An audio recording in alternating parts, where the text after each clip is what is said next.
Going to go into the reading for this month, okay? And my apologies for the delay with this reading. I had a lot of work that I needed to catch up on. It was hard for me to do this reading for you guys, but I just wanted to, take the time to do it properly, so it took a little bit longer than I expected. But anyways, I feel like based on this spread, all the cards are very solitary, okay? So all the cards indicate one person except the Six of Cups.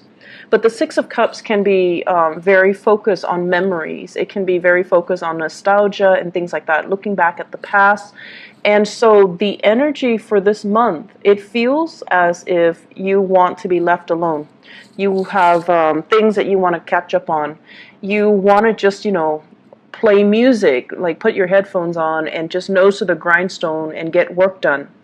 And I feel like you're possibly using work as a big distraction as well. And there's nothing wrong with that, because you're best when you're left to your devices. And I feel like it's a little bit of the energy for this month is you wanting to be left alone. And while you're doing that, a lot of things are happening around you that you'd rather not engage in, that you'd rather kind of like brush aside. So it's important for you to, rejoin the community of people and to, allow people to come in and allow yourself the opportunity to, say yes to invites, say yes to opportunities to reconnect with other people. I feel like the month also denotes a lot of home family situations, okay, like home family interaction, home family events. I do see many of you doing like some major repairs within the home. This is usually renovation, remodeling, as well as fixing things. Like the image of, like spraying something on the door hinges so that it stops squeaking, and then pulling up the those wooden floorboards so that it stops squeaking, cleaning out the drain, cleaning out the cabinets, cleaning out things that you don't need or things that have expired, or just cleaning out things and you're cleaning things out. You're making the home environment more habitable, and you're also doing that mainly because there seems to me to be opportunities where you're getting rid of stuff, decluttering your environment, selling lots of things that you don't need, possibly donating them or even selling them or even giving them away to friends, families, and things like that.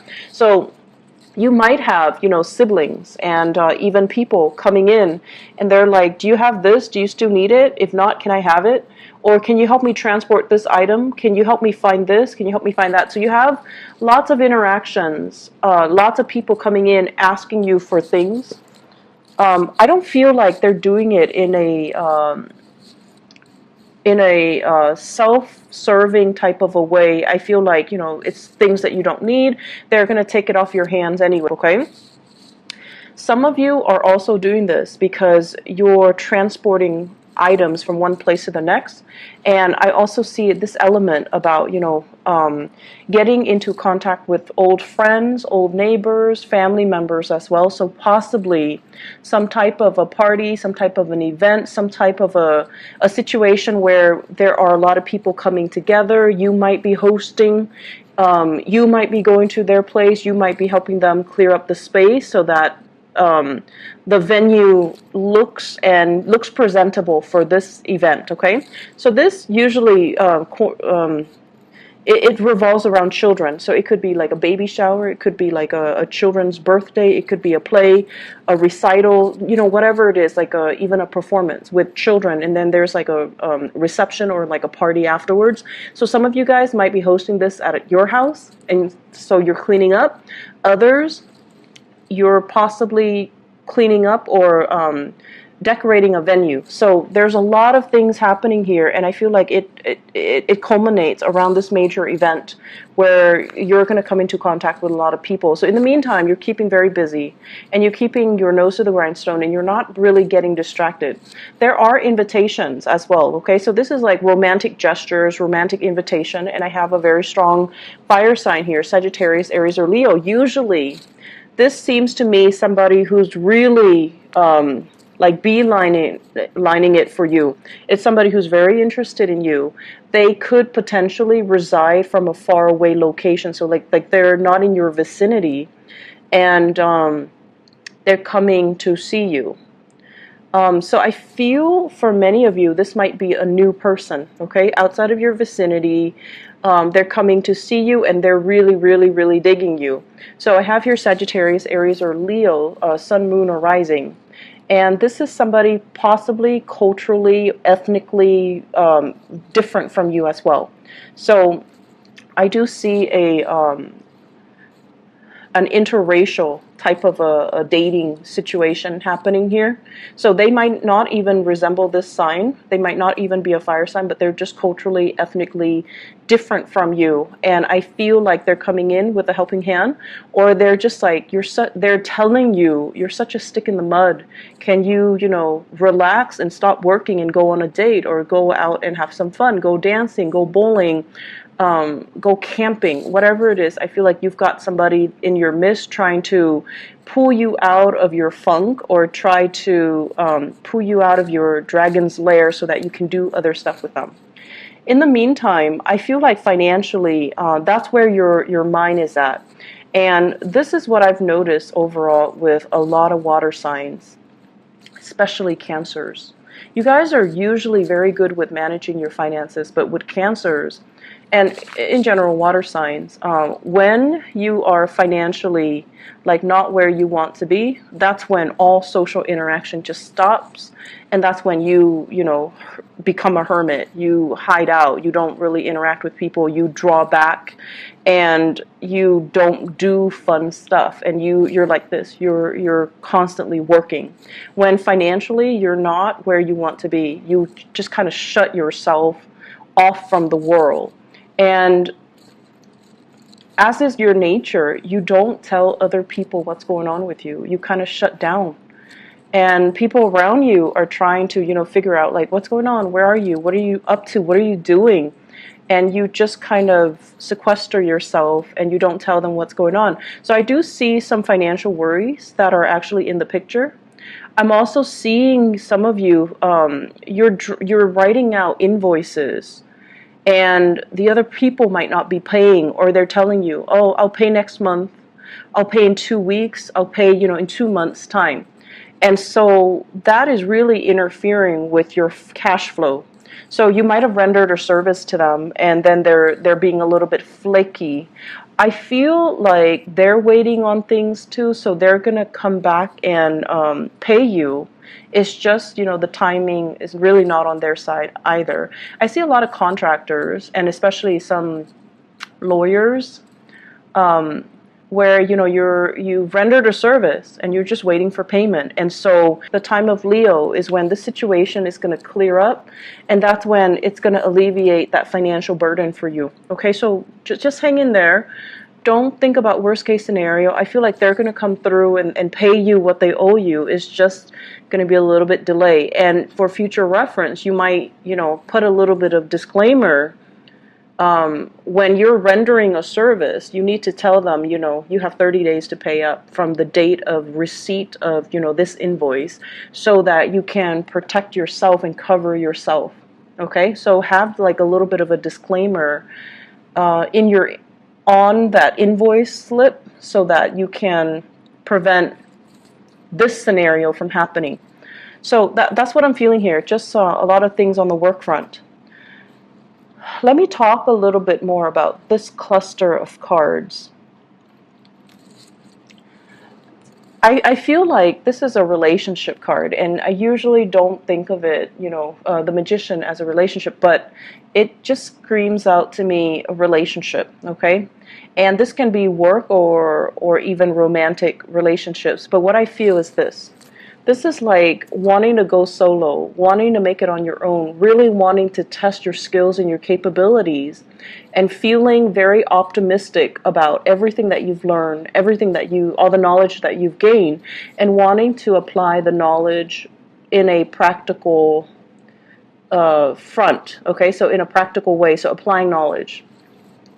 I feel like many of you have been under somebody else's wings. Like you've been, I want to say, protected and kind of pampered and kind of mentored by another person, someone who's very, that you look up to, that you really, really admire. Because this is what I'm getting here.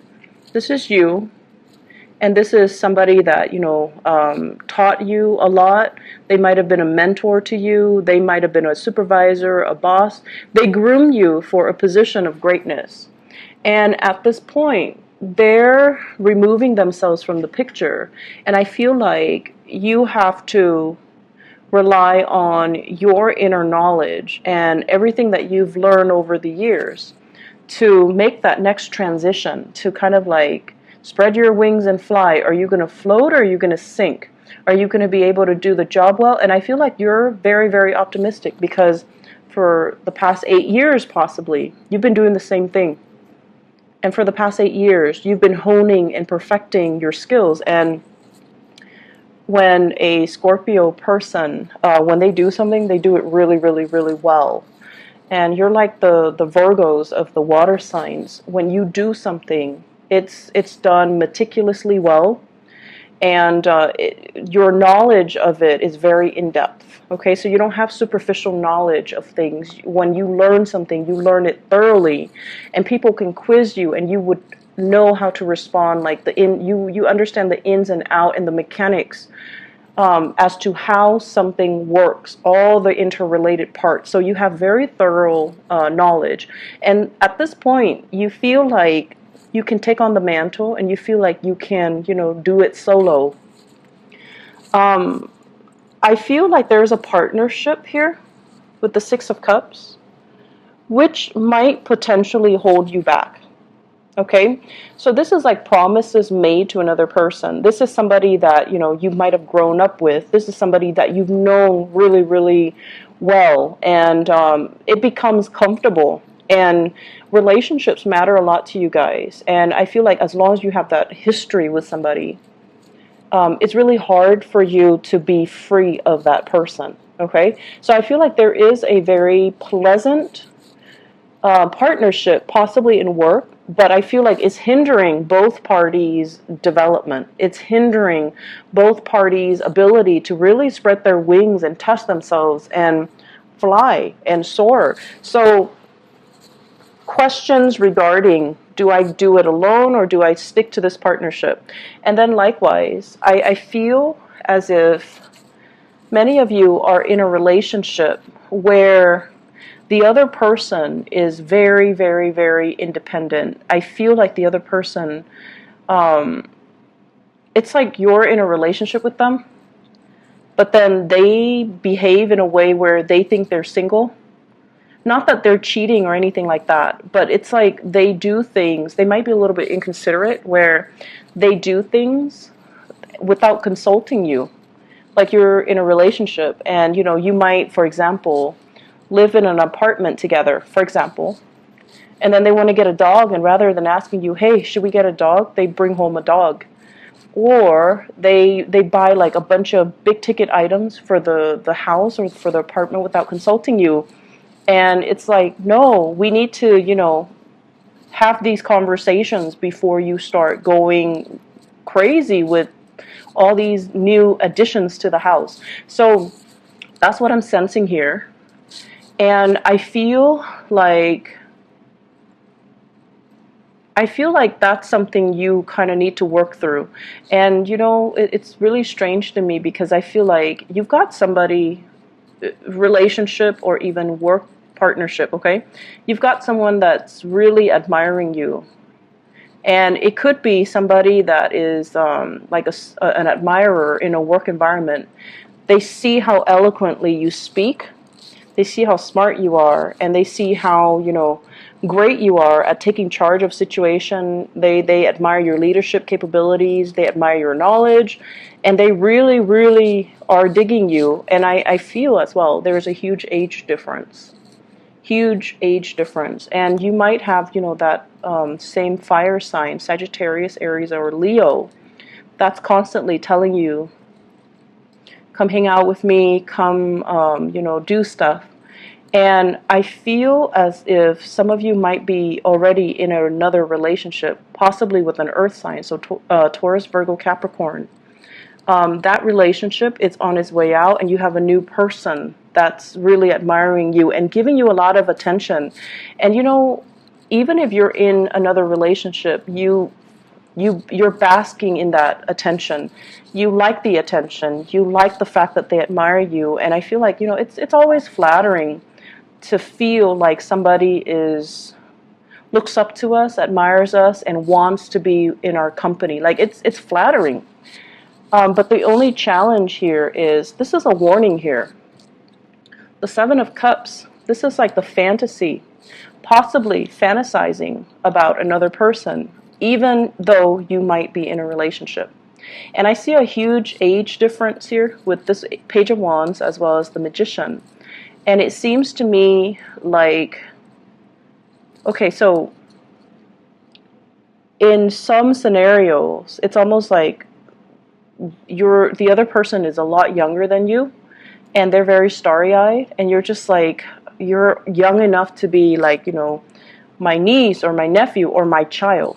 So there's that, I want to say, ethical dilemma. Okay, age is not really a big factor, but I feel like in this situation, the age difference is so pronounced that it might raise some red flags from your end. And then I also feel, you know, you could be the younger person and you have somebody that is older that you're really digging, that you're really admiring, and you're kind of like, they've got you wrapped around their fingers. Like, you're really digging this person, and it takes a lot for you to feel that enamored with another person. You really admire them, and they might be in your work environment, and I feel like there is a power differential as well. So just be careful about that, okay? Make sure relationships are not like covert power plays, because you're naturally very drawn to that. It's very exciting and very sexy to you guys. But just make sure relationships are on even footing. Otherwise, that power differential over time, it can breed a lot of insecurities and resentment, and it's just not a good place to start a solid, firm relationship to begin with. So once again, let me talk about this card. This is about fantasies, fantasizing about what could be, what can be, and, you know, even like thinking about taboo relationships, stepping out of the relationship, dating somebody who's like significantly younger, or dating somebody who's like your subordinate, or dating somebody who's like your boss. This is like those, you know, fantasies, okay? When it's in the reverse, it's almost telling you, coupled with this High Priestess, it's almost like, pay attention to the warning signs.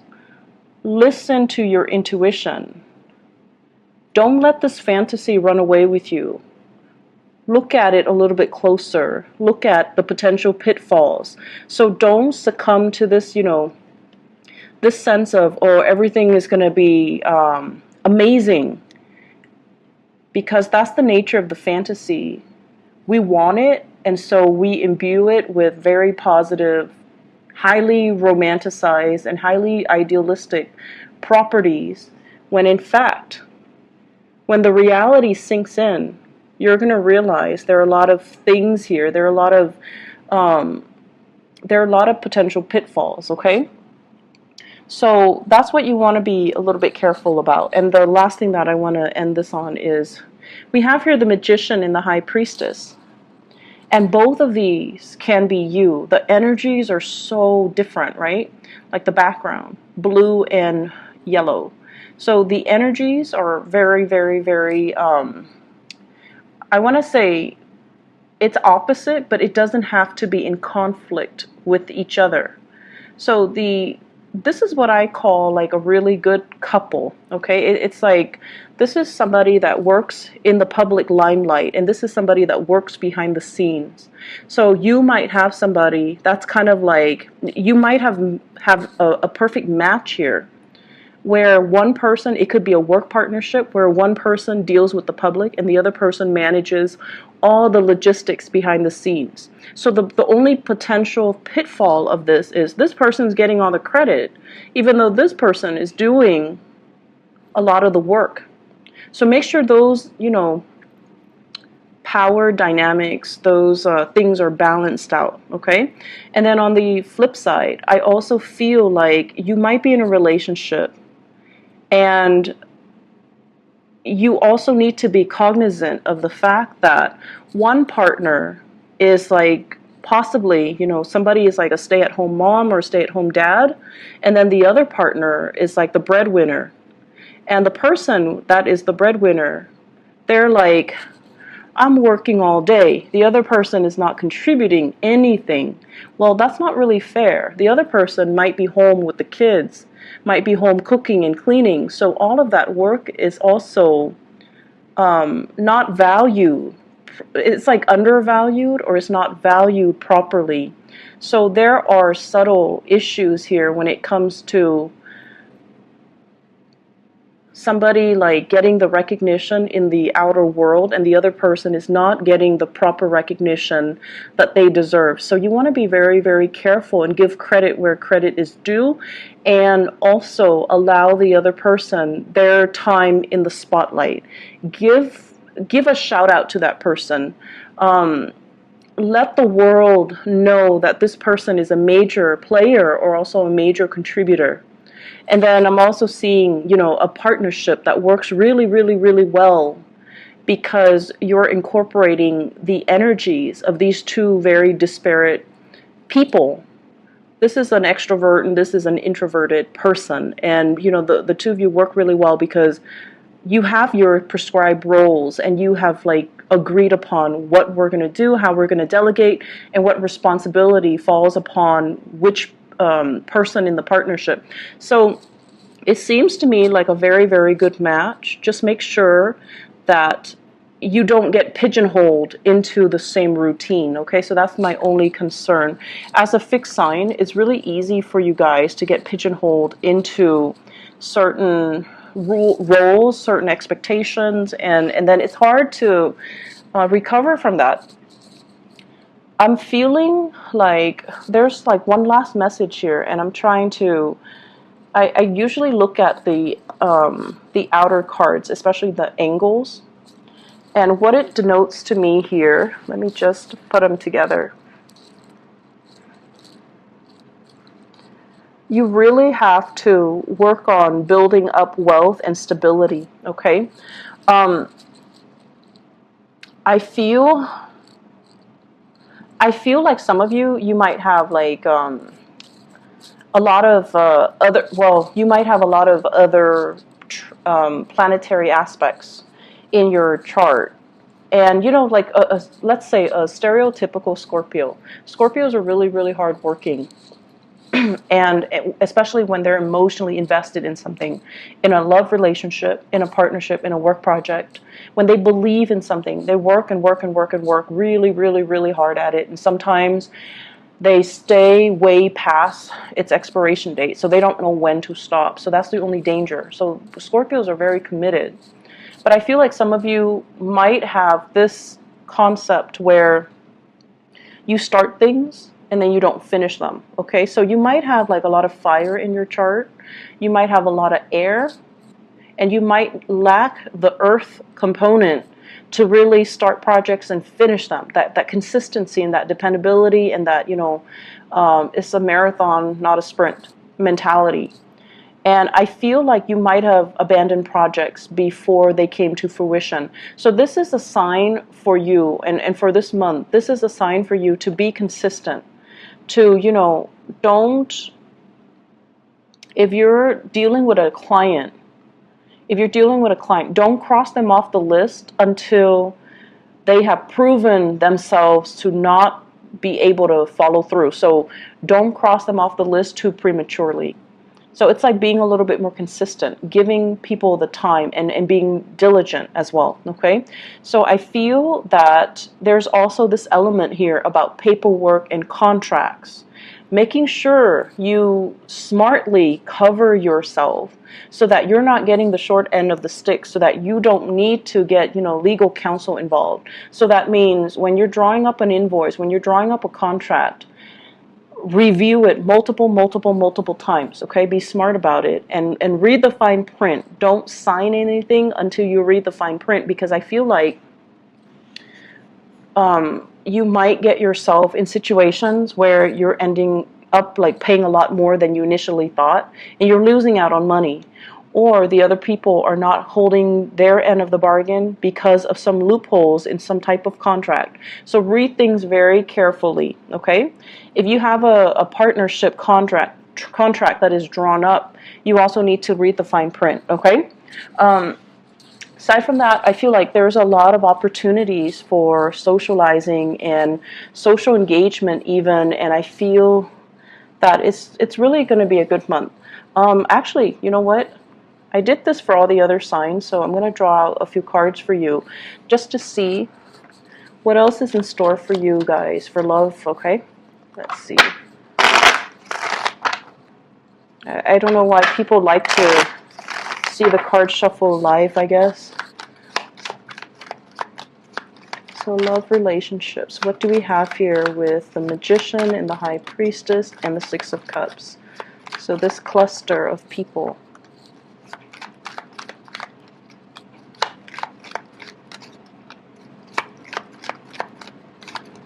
Okay.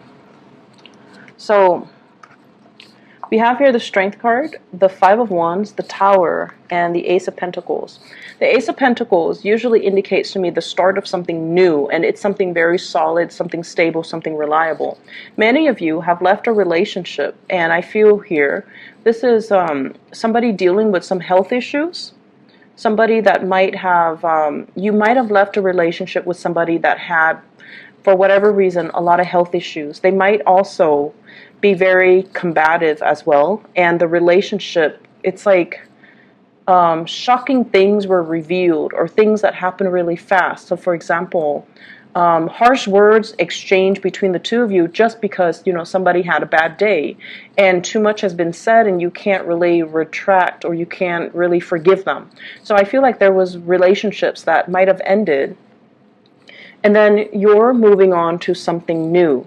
So I feel many of you coming into this month, you're very work focused, you're very single and totally available, but I feel like you're not really looking. And so my advice for you is, you know, keep as you are, or if you're going to date, aim for new people. Aim for new people, aim for people that have good energies, okay? Aim for people that are older and wiser and have been around and don't play games and don't give you this combative energy, and especially people that have enough self-awareness to know what they want, and they're not dealing with internal conflict. They're not dealing with their pride and their ego, and they don't operate from that space. And the relationship has a little bit more of a solid footing, and it can prove to be, you know, buildable. So I guess the word we're looking for is, you know, long-lasting stability, something that is buildable, something that you can build upon, rather than this where it's like it started out on a very uneven footing to begin with, and it wasn't going to go anywhere. It was going to inevitably crumble, right? So that's what I have for you here, Scorpios. Good month overall for, you know, a lot of family connections and things like that. But I would say, once again, you know, get your priorities, get all the things you need to take care of, and just let everyone else kind of deal with their own thing, okay? I hope the reading